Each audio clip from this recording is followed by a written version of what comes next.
Hello friends, welcome to the education creation. আজকের এই math ক্লাসে আমরা আলোচনা করব লসাগু ও গসাগু চ্যাপ্টার একটি খুবই গুরুত্বপূর্ণ অঙ্ক নিয়ে। তো চলো প্রথমে আগে অঙ্কটি পড়ে নেওয়া যাক। অঙ্কটিতে বলছে তিনটি সংখ্যার অনুপাত 2:3:7 এবং তাদের লসাগু 352 হলে গসাগু কত। এই অঙ্কটি শর্টকাটে করতে গেলে প্রথমে আমার আগে একটা টিক্স বুঝতে হবে। টিক্সটা কি, যে লসাগু সমান সমান কি, লসাগু লসাগু সমান সমান কি, লসাগু সমান সমান কি সেটাকে আমার বুঝতে হবে। সেটা যদি আমি বুঝতে পারি তাহলে আমি পুরো অঙ্কটা ঝট করে সমাধান করতে পারবো। তাহলে সেটা বোঝানোর জন্য আমি সাইডে একটা উদাহরণ দিয়ে দেখছি। লসাগু মানে কি, লসাগু মানে হলো কমন ফ্যাক্টর বা যেটাকে আমরা গসাগু বলি, কমন ফ্যাক্টর বা গসাগু বলি সেইটা গুণ, আর যেটাকে আমরা আনকমন ফ্যাক্টর বলি বা যেটাকে আমরা রেশিও করে লিখি, তাই তো আনকমন ফ্যাক্টরটাকেই তো আমরা রেশিও হিসেবে লিখি, সেইটার গুণফল হলো লসাগু। মানে কমন ফ্যাক্টর মানে কি, কমন ফ্যাক্টরটাই তো হলো গসাগু, মানে যেটা সবার মধ্যে কমন বা যে উৎপাদকটা সবার মধ্যে কমন তাকেই তো আমরা বলি গসাগু। তাহলে কমন ফ্যাক্টরটাকে আমরা আর এক নাম গসাগু বলে ডাকতে পারি, তো সেই জন্য আমরা ব্র্যাকেটে লিখলাম গসাগু। তাহলে এই কমন ফ্যাক্টর বা গসাগু গুণ আনকমন ফ্যাক্টর। তাহলে আনকমন ফ্যাক্টর দিয়ে আমরা কি করি, আনকমন ফ্যাক্টর দিয়ে তো আমরা রেশিও লিখি। তাহলে এই আনকমন ফ্যাক্টরটার ব্র্যাকেটও তো আমরা লিখতে পারি যে এটাকে আমরা বলি রেশিও, ফলে এটা লিখলাম। তাহলে এটাই আমার বুঝতে হবে যে কমন ফ্যাক্টর গুণ আনকমন ফ্যাক্টর সমান সমান লসাগু। তাহলে কমন ফ্যাক্টরের অপর নাম কি আমি বললাম গসাগু, আবার এই আনকমন ফ্যাক্টরের আরেকটা কি বললাম, ওটাকে আমরা কী হিসাবে লিখি, রেশিও হিসাবে লিখি। তাহলে ডাইরেক্ট যদি আমরা এই গসাগু আর রেশিও যদি আমরা গুণ করে দিই তাহলে তো আমরা পেয়ে যাব যে লসাগুটা কত। বোঝা গেল? এইটা যদি তোমাদের বুঝতে অসুবিধা হয় আমি ছোট্ট একটা উদাহরণ দিয়ে জাস্ট বোঝাচ্ছি। উদাহরণ ধরো আমি একটা 12 আর একটা সংখ্যা নিলাম, 12 আর 16 সংখ্যা দিয়ে বোঝাচ্ছি। তাহলে এর মধ্যে এটাকে যদি আমি ভাঙাই উৎপাদকে, তাহলে আমি প্রথমে 4 দিয়ে কাটছি, তাহলে 4 দিয়ে কাটলে কত হচ্ছে, 3 4 12 আর 4 4 16, তাই তো। তাহলে এখানে আমার গসাগু বা কমন ফ্যাক্টর কি আসছে, এই চারটা হলো কি, এদের গসাগু বা কমন ফ্যাক্টর কত আসছে, গসাগু বা কমন ফ্যাক্টর আসছে 4। কমন ফ্যাক্টর মানে কি, এই চারটা তো এই 12 উৎপাদকের মধ্যেও কমন আবার 16 উৎপাদকের মধ্যেও কমন। তাহলে আমি কি দেখছি, এই চারটা 12 উৎপাদকের মধ্যেও কমন আবার 16 উৎপাদকের মধ্যেও কমন, ফলে কমন ফ্যাক্টরও বলতে পারি 4। আবার এই চারটা কমন ফ্যাক্টর আর গসাগু সেমই, তাহলে এইটার গসাগুও 4। এবার আর পড়ে আছে কি 3 আর 4 পড়ে আছে, এর মধ্যে কিছু কমন যাচ্ছে, তাহলে এটা হলো আনকমন ফ্যাক্টর। তাহলে আমি বলতে পারি তো যে আনকমন ফ্যাক্টরটা কি, এই আনকমন ফ্যাক্টরটা হলো 3 আর 4, বা তাহলে এই 3:4টাই হলো ওদের আনকমন ফ্যাক্টর বা ওটাই হলো ওদের রেশিও। এই আনকমন ফ্যাক্টরটা দিয়েই তো আমরা ওদের রেশিও বার করি। আবার এই রেশিওর সঙ্গে যদি আমরা গসাগু গুণ করি তাহলে আবার সেই সংখ্যাগুলি ফেরত পেয়ে যাই। তাহলে দেখো এই যে রেশিওর সঙ্গে গসাগু আমরা যদি 4 গুণ করি তাহলে সেই সংখ্যাগুলো আবার ফেরত পাচ্ছি কিনা, 3 4 12, এই যে 12 ফেরত আসছে, আবার 4 4 16, আবার 16 ফেরত আসছে। জাস্ট এটা একটা বোঝানোর জন্য বললাম যে এই কমন ফ্যাক্টর মানেই গসাগু।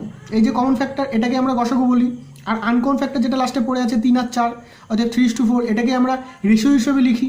আবার রেশিওর সঙ্গে ওই কমন ফ্যাক্টর বা গসাগু গুণ করলে আমরা সংখ্যাগুলি ফেরত পেয়ে যাই। ফলে এই জায়গাটা পুরোপুরি ক্লিয়ার। এইবার আমরা অঙ্কে ফেরত আসছি। অঙ্কে ফেরত এসে কি দেখছি যে তিনটি সংখ্যার অনুপাত বলে দিয়েছে এবং তাদের লসাগু বলে দিয়েছে এত, তাহলে গসাগু কত। তাহলে আমি এখানে অনুপাত জানি, এই যে একটা রেশিও জানি, প্লাস গসাগু যদি আমি জানতে পারি তাহলে এই রেশিওর সঙ্গে গসাগু গুণ করে দিয়ে আমি প্রশ্ন মতে বলতে পারবো তো যে রেশিও গুণ গসাগু সমান সমান আমি কি জানি লসাগু, এই লসাগু এখানে বলা আছে। তাহলে আমি এখানে কি আমার একটাই অজ্ঞাত জানা আছে, সেটা কি এই গসাগুটা আমরা জানি। রেশিও তো আমরা জানি 2:3:7, এই যে জানি রেশিও, কিন্তু গসাগু কি আমরা জানি, গসাগু জানি না। আবার লসাগুটাও আমরা জানি। তাহলে এখানে কি কি জানি আমরা, লসাগুটা কি জানি, লসাগু হলো 252 জানি লসাগু। তাহলে লসাগু সমান সমান কি, গসাগু গুণ রেশিও। তাহলে গসাগু আমরা কি জানি না, তাহলে গসাগু আমরা কি ধরে নিলাম, গসাগুটা আমরা এক্স ধরে নিলাম, গসাগু এক্স গুণ, আর রেশিও আমরা জানি এখানে কত 2:3:7। বোঝা গেল, কোনো সমস্যা নেই। তাহলে এখানে আমরা কি দেখছি, এইটার সঙ্গে যদি আমি এটা গসাগু এটা ধরে নিলাম, মানে কি গসাগুর সঙ্গে রেশিও গুণ করলে আমি প্রত্যেকটা সংখ্যা ফেরত পেয়ে যাচ্ছি। তাহলে এটাকে আমি একটু ঘুরিয়ে নিলাম সাইড চেঞ্জ করে। তাহলে এটা কি হচ্ছে 3 2 6, এটা প্রত্যেকটা তো গুণ করতে হবে, এটা আমার লসাগু আনা মানে কি। আবার দেখো লসাগুটা কি করে আসছিল, এই যে কমন ফ্যাক্টর 4 গুণ আবার আনকমন ফ্যাক্টরগুলো সব গুণ করলে তো আমার লসাগুটা আসছিল। তাহলে আনকমন ফ্যাক্টর কি কি আসছে 3 আর 4, এই যে আনকমন ফ্যাক্টর, তাহলে এটা 3 4 12 4 12 48, তাহলে এটা লসাগু কি আসছে 48। তাহলে এইটাও যদি আমরা কমন ফ্যাক্টর আনকমন ফ্যাক্টর গুণ করতাম তাহলে ডাইরেক্ট আমরা লসাগু ফেরত পেয়ে যেতাম, যেরকম 3 4 12 4 12 48। তাহলে এই কমন ফ্যাক্টরের সঙ্গে যদি আমরা আনকমন ফ্যাক্টর গুণ করি বা গসাগুর সঙ্গে যদি আমরা রেশিওগুলিকে সব গুণ করে দিই তাহলে আমরা লসাগু ফেরত পেয়ে যাবো, সেটা এখানে কাজে লাগাতে হবে। তাহলে আমি এখানে কি দেখলাম, এখানে রেশিও দেখলাম 2:3:7, আবার গসাগু বা কমন ফ্যাক্টর আমরা এক্স ধরে নিলাম। তাহলে এই টোটালটা যদি গুণ করি তাহলে এই টোটালটার মান লসাগুর মানের সমান হবে। তাহলে এটাকে আমরা প্রশ্ন মতে করে এই গসাগু এক্স ধরেছিলাম, এটার মান আমরা সহজেই বার করে নিতে পারবো। তো চলো করি। তাহলে এটাকে গুণ করলে কি আসছে, টোটালটাকে গুণ করলে কি আসবে, এই যে এটা গুণ হচ্ছিল সব, গুণ করে আবার গসগুর সঙ্গে গুণ করলে আমরা লসাগু ফেরত পেয়ে যাচ্ছিলাম। তাহলে টোটালটাকে গুণ করলে কি আসবে, 3 দুগুণি 6 আর 6 7 42। তাহলে এখানে কি আসছে, 42 গুণ এক্স করলে কি আসছে 42x। তাহলে আমি বলতে পারি তো যে 42x সমান সমান 252।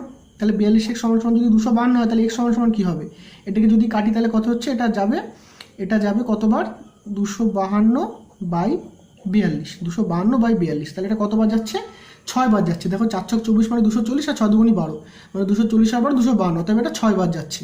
তাহলে আমি কি পেয়ে গেলাম, এক্স এর মান পেয়ে গেলাম 6। তাহলে এক্স এর মান 6, আমরা এক্স কি ধরেছিলাম, গসগু সমান সমান আমরা এক্স ধরেছিলাম। এই যে এখানে কি বলেছিলাম যে রেশিওর সঙ্গে যদি আমরা গসগু বা কমন ফ্যাক্টর যদি গুণ করে দিই, তাহলে এই টোটালটা যদি গুণ করি তাহলে আমরা লসগু পেয়ে যাই, সেটা আমি তোমাদের উদাহরণ দিয়ে বোঝালাম। তাহলে আমরা এক্সটা কি ধরেছিলাম, গসগু ধরেছিলাম। অতএব এখানে গসগু কোনটা, গসগু আমাদের বেরিয়ে গেল 6, অতএব অপশন বি 6 অ্যান্সার। তাহলে কি বললাম, এই অঙ্কটা আরেকবার একটু সামারাইজ করে বোঝানো যাক। এখানে একটা উদাহরণ দিয়ে আমি কি দেখলাম, 12 আর 16 একটা উদাহরণ দিয়ে জাস্ট এটা বোঝালাম, এটা অঙ্কের কোনো পার্ট না। তাহলে 12 আর 16 এটাকে যদি আমি 4 দিয়ে প্রথমে উৎপাদকে বিশ্লেষণ করি তাহলে 3 আর 4 আসছে। এই 4টা কি, এই 4টা ধরে কমন ফ্যাক্টর বা কমন উৎপাদক, এইটাকে আমরা কমন ফ্যাক্টর বলি, আবার এইটাকে আমরা গসগু বলি। তাহলে এই যে কমন ফ্যাক্টর এটাকে আমরা ব্র্যাকেটে লিখে দিলাম, এটাকে আমরা গসগু বলি। আর আনকমন ফ্যাক্টর বা লসাগু কি কি, এই 3 আর 4 লাস্টে পড়ে আছে, এটাকেই তো আমরা রেশিও হিসেবে লিখি, আবার এটাই আবার আনকমন ফ্যাক্টর। তাহলে এই আনকমন ফ্যাক্টর এই ব্র্যাকেটে লিখে দিলাম রেশিও।